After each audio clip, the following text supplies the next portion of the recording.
আসাম সরকার হায় হায় হায় আসাম সরকার হায় হায় doctor Ranesh Pegu হায় হায় doctor Ranesh Pegu হায় হায় শিক্ষা বিভাগ হায় হায় আমার লাগে হিট আমার লাগে হিট জননাঙ্গ ফরঙ্গিরি জননাঙ্গ ফরঙ্গিরি बिटिआर गोरोबथानि गेजेरजों बर' बिजोंनि थाखाय आलादा बिथोनगिरि मोनदोंब्लाबो लाथिख' जानानै दं बर' बिजोङाव। सानफा गंफा बर' बिजोंनि फरायसालिफ्रा जोबस्रांनायनि लामायाव फैगासिनो दङ। बर' बिजोंनि फरायसालियाव गुन गोनां सोलोंथाइ मोननो हायाखै। गहपुर हालामनि सिङाव थानाय सनारिजान गामिनि गुदि फरायसालियाव सासेबो फोरोंगिरि गैया। बिश्वनाथ जिल्लानि सिङाव थानाय गहपुर हालामनि सनारिजान गुदि फरायसालियाव सासेबो फोरोंगिरि गैयैखौ खुद्रिसारदों फरायसुला फरायसुलि आरो गामिनि रायजो राजाफ्रा। बे सनारिजान गुदि फरायसालिया 1973 मायथाइयाव गायसनजादोंमोन आरो 2004 मायथाइयाव सोरखारजों गनायजादोंमोन। बे फरायसालियाव 60निबो बांसिन फरायसा दंमोनब्लाबो फोरोंगिरि गैया। नाथाय सासे फोरोंगिरि दंमोन, बेबो गुबुन फरायसालिनिसोमोन। नाथाय दायो बे फोरोंगिरिया गुबुन दाबसे जायगायाव दैथायहरजाबाय। दा बे फरायसालियाव फोरोंगिरि गैयैनि थाखायनो फरायसाफ्रा फैयो आरो थाङोल'। मोनसे धरना होनायनि गेजेरजों बिथांमोना खावलायहरदों बे सनारिजान गुदि फरायसालियाव थाबैनो फोरोंगिरि दैथायहरनो खावलायदों सरकार एबा खुंथाय गोहोआव थानाय बिथांमोनखौ। दा बेनो दुखु गोनां बाथ्राया, जोंनोथ' दा जोंनि गथ'फ्रा ओरैबायदि नस्थ' जाबाय। गथ'फ्रा बे साननैसोआव ना लेखा फरायनाय ना स्कुल फोरोंजानो मोनला, गथ'फ्रा ओरैनो बेखार जासिगोन। बे साननैसोआव जोंनो एकदम नांथारगौ फोरोंगिरि। जोंनि गथ'फ्रा मा जाबावनांगौ जाखो? जोङो हाजिरा मावाबानो मोनजाया। जों प्राइभेट स्कुलावबो जोङो गथ'फोरखौ सोहरनो हाया। जों हाजिरा मावनानै संख्रि बानलु खरससो जानो ना जों सरकारि प्राइभेटआवसो जों गथ'फोरखौ सोनो। दा जोंहा बेफोरनि जेबो राहा गैया। जोंनो थाबैनो एकदम बे सनारिजान गुदि फरायसालियाव जोंनो फोरोंगिरि नांथारगौ जोंनो, नङाबा जोंनि गथ'फ्रा नस्थ' जासिगोन।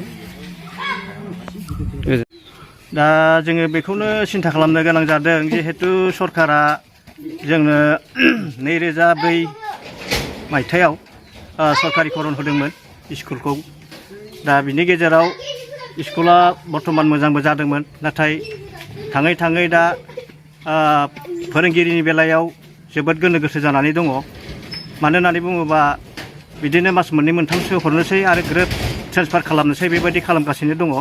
दा बेखायनो आं खावलायदों जिहेतु सरकारखौ, जिहेतु डक्टर हिमन्त बिश्व शर्मा बिथां, लोगोसे डक्टर रनज पेगु बिथां शिक्षा मन्त्रि बिथांमोनखौ आं गले गले खावलायदों, जिहेतु जोंनि बे सनारिजान गुदि फरायसालिनि जि फरायसालिनि जाहोन, जाहाथे बेखौ थाबैनो बिथांमोना सुस्रांनानै हरो आरो गोदान फोरोंथाइ बा फोरोंगिरि सासे थि गायसननानै हरो। आं बेखौनो बिथांमोननिसिम गुरै खावलायहरनाय जाबाय। सिन्था खालामनानै दिनैनि समाव नोंथांमोना मा खावलायनो सानदों? दा बेनोथ' जादों, जोंहाथ' खावलायनो गोनाङा बेनो, जोंनो माने फोरोंगिरिखौ नांथारगौ। मानो होनना बुङोबा फोरोंगिरि गैयाब्ला बे उन्दै उन्दै गथ'फ्रा दिनैहाय गासिबो माने बरबाद जालांजोबगोन। बरबाद जालाङोब्ला जोंहा जोंनि बर' हारिनि जिथु थांनानै थानांगौआव माने बे उन्दै उन्दै गथ'फ्रा रोंनांगौ रानांगौआव माने गासिबो गोलैसोनानै थालांगोन। मानोना दिनैहाय साननानै नाय, दानि मुगायाव ओरैनो लेखा गोरों नङाब्लानो जेरावबो बेरायनो हाया, जेरावबो थांनो हाया, जेखौ सानो बेखौनो मावनो हाया। बेनिखायनो बे उन्दै उन्दै गथ'खौ जोङो बे स्कुलनिफ्राय मोजाङै फोजाखांनानै जाहाथे माने मोजां गुन गोनां सोलोंथाइ लानानै जाहाथे माने बे गथ'फोरखौ जों बे स्कुलनिफ्राय गुबुन स्कुलाव जोङो दैथायहरनो हायोब्ला जोंनि थाखाय बे जोबोद मोजां। मानो होनना बुङोब्ला जोंहा साननो लुगैया बेनो, फोरोंगिरिनि आंखाल जानायनि थाखायनो फोरोंगिरि जिथु माने बेयाव फोरोंगिरि एकदमबारे नांथारगौ। बे फोरोंगिरिखौ मोनाब्ला जोङो ओरैनो जिरायनानै थाया। मानोना जोङो थाङा नङा थांगासिनो दं। बिअ अफिसावबो थांदों, दाखालिबो थांदों आरो मैयाबो थांदों। नाथाय बिअआ माने मोनगोनल' होननानै बुङो।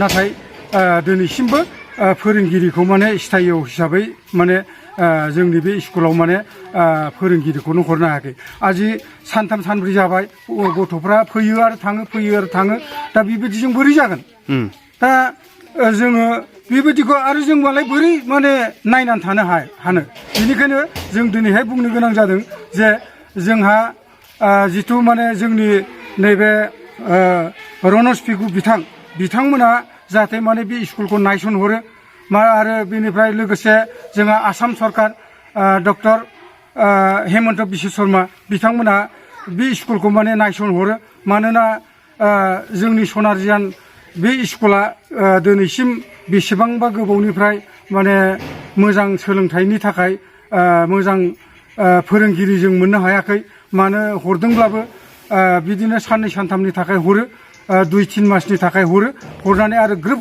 माने बोखारनानै लाङो बेयाव दिनैसिमबो स्थायी माने फोरोंगिरि जोङो मोननो हायाखै दा बेखौनो आं बुंबाय जाहाथे माने आं खावलायो माने आसाम सरकार आरो रनज पेगु बिथांमोना माने जोंनि बे फोरोंगिरिखौ जोंनि बे स्कुलखौ बा फरायसालिखौ माने नायसनगोन होननानै आं बिथांमोनखौ माने आङो गोब्राबै खावलाय